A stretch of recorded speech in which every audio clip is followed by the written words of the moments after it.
ఈ ప్రపంచంలో ఉన్న ఏ దేశమైనా అక్కడ ఉండే ప్రజల మీద రకరకాల ట్యాక్సులు వేసి అలా ట్యాక్సుల రూపంలో వచ్చిన డబ్బుతో వాళ్ళ గవర్నమెంట్స్ ని రన్ చేస్తాయి. అవునా? మరి ప్రజల నుండి ఒక్క రూపాయి కూడా ట్యాక్స్ కలెక్ట్ చేయని దుబాయ్ ప్రపంచంలోనే వన్ ఆఫ్ ద రిచెస్ట్ సిటీగా ఎలా ఎదిగింది?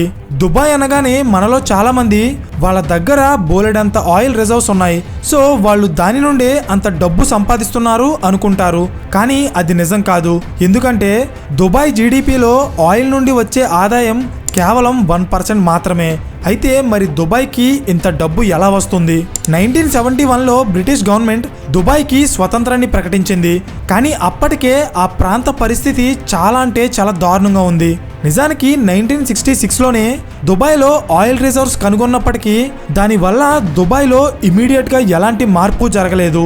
కానీ 1960స్లో దుబాయ్కి రాజుగా ఉన్న ఒక వ్యక్తి తీసుకొచ్చిన కొన్ని ఎకనామిక్ పాలసీస్ వల్ల ఈ రోజు దుబాయ్ ఒక అద్భుతమైన నగరంగా మారిపోయింది. కనీసం తినడానికి తిండి, తాగడానికి నీళ్లు లేని ఒక ఎడారి ప్రాంతం ఈ రోజు lakes, swimming pools, sky towers, 7 star hotels and world class ఇన్ఫ్రాస్ట్రక్చర్తో ఈ రోజు ఆ ప్రాంత రూపురేఖలే మారిపోయాయి. అయితే ఇక్కడ పాయింట్ ఏంటంటే అసలు దుబాయ్ని ఇంతలా మార్చేసిన వ్యక్తి ఎవరు అండ్ ఆయన తీసుకొచ్చిన ఎకనామిక్ పాలసీస్ ఏంటో నేను ఈ వీడియోలో చెప్పబోతున్నాను. Hello everyone, welcome to today's video and this is your friend Surya. First of all మీకు దుబాయ్ గురించి ఏం అర్థం కావాలన్నా అసలు దుబాయ్ ఒక దేశమా, రాష్ట్రమా, లేక ఒక నగరమా అనేది మీకు అర్థం కావాలి. ఇండియా ఎలా అయితే ఒక దేశమో అలాగే యునైటెడ్ అరబ్ ఎమిరేట్స్ యుఏఈ అనేది కూడా ఒక దేశం. ఇండియాలో రాష్ట్రాలు ఉన్నట్టే యుఏఈలో ఎమిరేట్స్ ఉంటాయి. అందులో దుబాయ్ కూడా ఒక ఎమిరేట్. కానీ దుబాయ్కి మనకి తేడా ఏంటంటే మనల్ని ఎవరు పరిపాలించాలి అనేది మనం ఎలక్షన్స్ పెట్టుకుని ఓటింగ్ ద్వారా ఎన్నుకుంటాం. దీన్నే డెమోక్రసీ అంటారు. కానీ దుబాయ్లో అలా ఉండదు. ఒకే కుటుంబానికి చెందిన వ్యక్తులు ఆ ప్రాంతాన్ని కంటిన్యూస్గా పరిపాలిస్తారు. దీన్నే ఆటోక్రసీ అంటారు. అంటే అక్కడ ప్రజలకి వాళ్ళని పరిపాలించే నాయకుడిని సొంతంగా ఎన్నుకునే హక్కు ఉండదు. అయితే ఇక్కడ మీకు తెలియాల్సిన విషయం ఏంటంటే దుబాయ్ అనేది ముందు నుండి కూడా యుఏఈలో భాగం కాదు. దుబాయ్తో పాటు మరొక 6 ఎమిరేట్స్ కలిసి 1971లో ఒక అగ్రిమెంట్ చేసుకుని ఒక దేశంగా ఏర్పడ్డాయి. అదే యునైటెడ్ అరబ్ ఎమిరేట్స్. 1822 నుండి దుబాయ్ అనేది మిడిల్ ఈస్ట్లో ఒక చిన్న రాజ్యంగా ఉండేది. అక్కడ సుమారు 2000 మంది ప్రజలు నివసించేవారు. సో వీళ్ళంతా కూడా సముద్రంలో దొరికే చేపలు అలాగే ముత్యాలతో వ్యాపారం చేసేవారు. అప్పట్లో దుబాయ్కి ఇదే మెయిన్ ఇన్కమ్ సోర్స్గా ఉండేది. అయితే 1930s టైంకి దుబాయ్కి పక్క రాజ్యమైన అబుదాబిలో ఆయిల్ రిజర్వ్స్ బయటపడ్డాయి. సో ఆ ప్రాంతం అంతా కూడా చాలా స్పీడ్గా డెవలప్ అవుతుంది. కానీ అప్పటికి దుబాయ్లో ఎలాంటి ఆయిల్ రిజర్వ్స్ బయటపడలేదు. అండ్ దీనితో పాటు దుబాయ్లో మేజర్గా జరిగే ముత్యాల వ్యాపారం కూడా మెల్లమెల్లగా పడిపోయింది.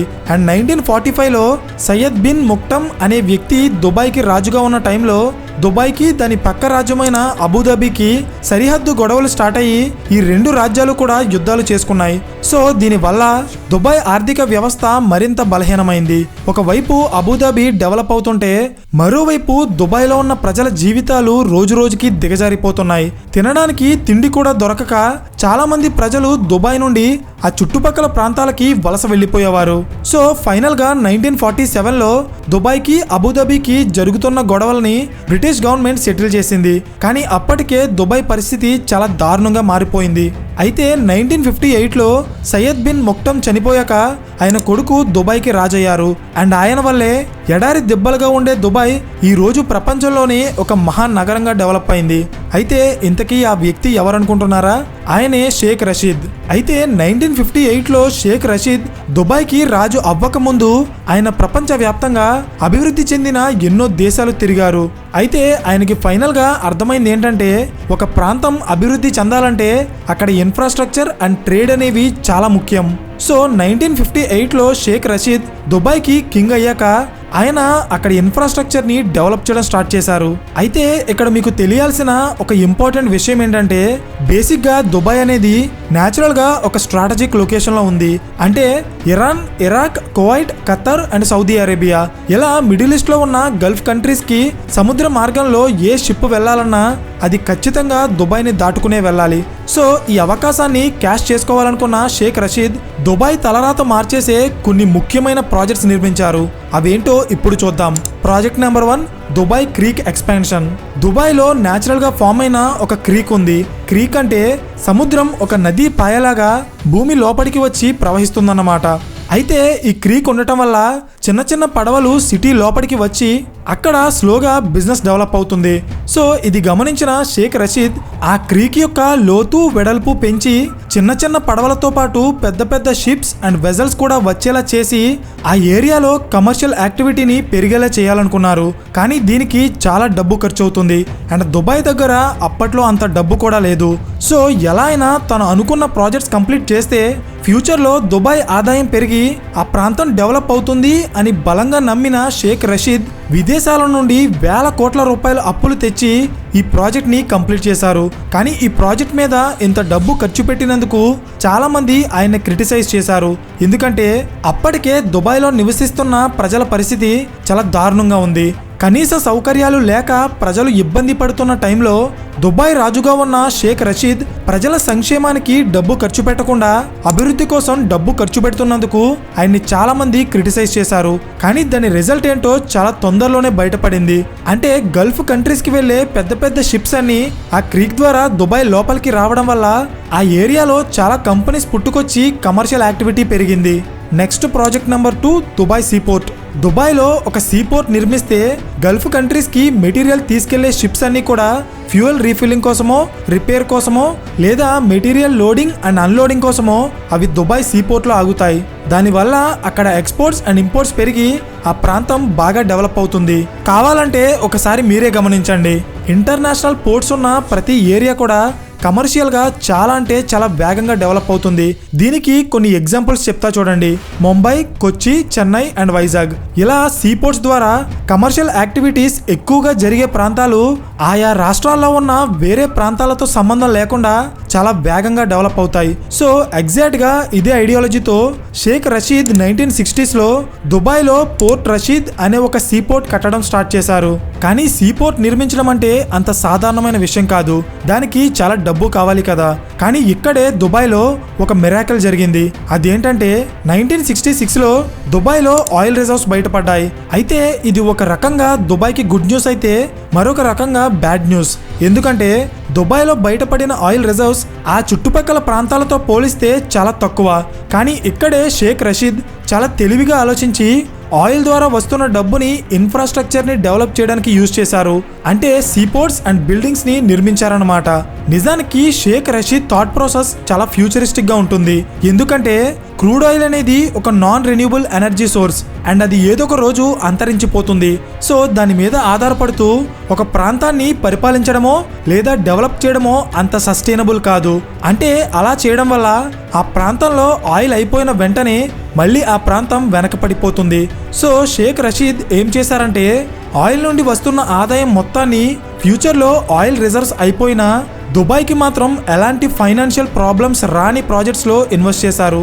అంటే ఆయిల్ ద్వారా వచ్చిన డబ్బుని ఇన్ఫ్రాస్ట్రక్చర్, సీపోర్ట్స్ అండ్ టూరిజంని డెవలప్ చేయడానికి యూజ్ చేశారు. అండ్ అందులో భాగంగానే 1960sలో ఆయన స్టార్ట్ చేసిన పోర్ట్ రషీద్ 1972లో ఓపెన్ అయింది. అండ్ ఆయన అనుకున్నట్టే ఆ పోర్ట్ వల్ల గల్ఫ్ కంట్రీస్కి వెళ్ళే షిప్స్ అన్నీ కూడా దుబాయ్కి వచ్చి అక్కడ ట్రేడింగ్ యాక్టివిటీ పెరిగింది. సో దాని తర్వాత షేక్ రషీద్ మళ్ళీ 1979లో దుబాయ్లో ఇంకొక పోర్ట్ నిర్మించారు.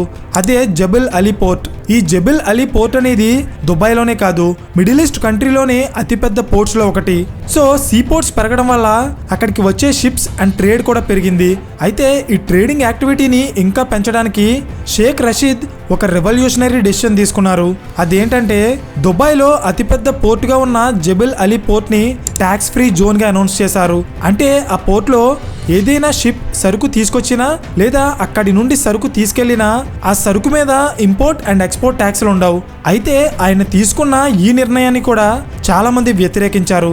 ఎందుకంటే ఇంత డబ్బు ఖర్చు పెట్టి సీపోర్ట్స్ నిర్మించాక వాటి మీద ట్యాక్స్ రూపంలో ఆదాయం సంపాదించకపోతే దుబాయ్కి నష్టం వస్తుందని చాలామంది ఆయన నిర్ణయాన్ని వ్యతిరేకించారు. కానీ షేక్ రషీద్ తీసుకున్న ఈ ఒక్క డెసిషనే దుబాయ్ రూపురేఖలు మార్చేసింది. ఎందుకంటే ట్యాక్స్ ఫ్రీ అని అనౌన్స్ చేసిన వెంటనే ఎన్నో దేశాల్లో ఉన్న కంపెనీస్కి వాళ్ళ సరుకులు మిడిల్ ఈస్ట్ కంట్రీస్కి పంపించడానికి దుబాయ్ ఒక ఫేవరెట్ ప్లేస్గా మారిపోయింది. దీనివల్ల ఎన్నో దేశాలకి సంబంధించిన కంపెనీలు దుబాయ్లో వేల కోట్ల రూపాయలు పెట్టుబడులు పెట్టి వాళ్ళ ఆఫీసులు నిర్మించి అక్కడ ప్రజలకి ఉద్యోగాలు ఇచ్చాయి. ఎక్స్పోర్ట్స్ అండ్ ఇంపోర్ట్స్ పెరిగి దుబాయ్ స్లోగా ఒక మహానగరంగా మారడం స్టార్ట్ అయింది. అయితే షేక్ రషీద్ దుబాయ్లో సీపోర్ట్స్తో పాటు డ్రై డాక్స్ కూడా నిర్మించారు.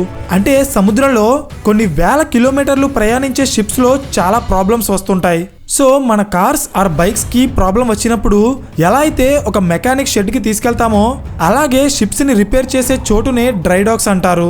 అయితే దుబాయ్లో ప్రపంచంలోనే అతిపెద్ద షిప్స్ని హ్యాండిల్ చేయగల 4 అతిపెద్ద డ్రై డాక్స్ని నిర్మించారు.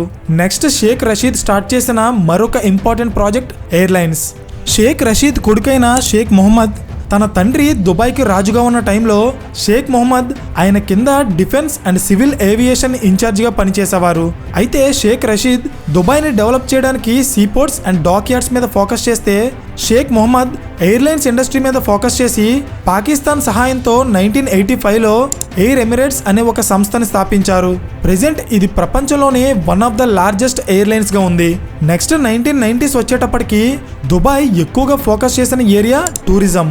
కానీ దుబాయ్లో ప్రకృతి సిద్ధంగా ఏర్పడిన ఎడారి దెబ్బలు తప్ప విదేశాల నుండి వచ్చి చూసేంత టూరిస్ట్ లొకేషన్స్ ఏమీ ఉండవు. సో దుబాయ్కి టూరిస్టులను అట్రాక్ట్ చేయడానికి అక్కడ స్కై టవర్స్, ఆర్టిఫిషియల్ ఐలాండ్స్తో పాటు 5 స్టార్ హోటల్స్ అండ్ 7 స్టార్ హోటల్స్ని కూడా నిర్మించారు. అందుకే మీరు గమనిస్తే దుబాయ్లో ఉన్న ఇసుక దెబ్బలు తప్ప అక్కడ ప్రతిదీ ఆర్టిఫిషియల్గా నిర్మించినవే ఉంటాయి. సో ఫైనల్గా షేక్ రషీద్ తీసుకున్న ఫ్యూచరిస్టిక్ డెసిషన్స్ వల్ల 1980sలో ఎడారి దెబ్బలుగా ఉన్న దుబాయ్ ఈరోజు ఒక వరల్డ్ క్లాస్ సిటీగా డెవలప్ అయింది. అయితే ఇక్కడ మనం నేర్చుకోవాల్సిన ఒక ఇంపార్టెంట్ విషయం ఏంటంటే 1960s టైంకి దుబాయ్ పరిస్థితి, అక్కడ ఉండే ప్రజల పరిస్థితి చాలా దారుణంగా ఉంది. అలాంటి సిచ్యువేషన్లో కూడా దుబాయ్కి రాజుగా ఉన్న షేక్ రషీద్ ఫ్యూచర్ని మైండ్లో పెట్టుకుని ప్రజల సంక్షేమానికంటే దుబాయ్ అభివృద్ధికే ఆయన ఎక్కువ డబ్బు ఖర్చు పెట్టారు. అండ్ అదే ఈరోజు దుబాయ్ని ఒక తిరుగులేని నగరంగా మార్చింది. అయితే ఇక్కడ నా క్వశ్చన్ ఏంటంటే, ఒక నాయకుడు ప్రజల సంక్షేమానికి పెద్దపీట వేయాలా లేదా అభివృద్ధికి పెద్దపీట వేయాలా అనేది మీరు కింద కామెంట్ చేయండి.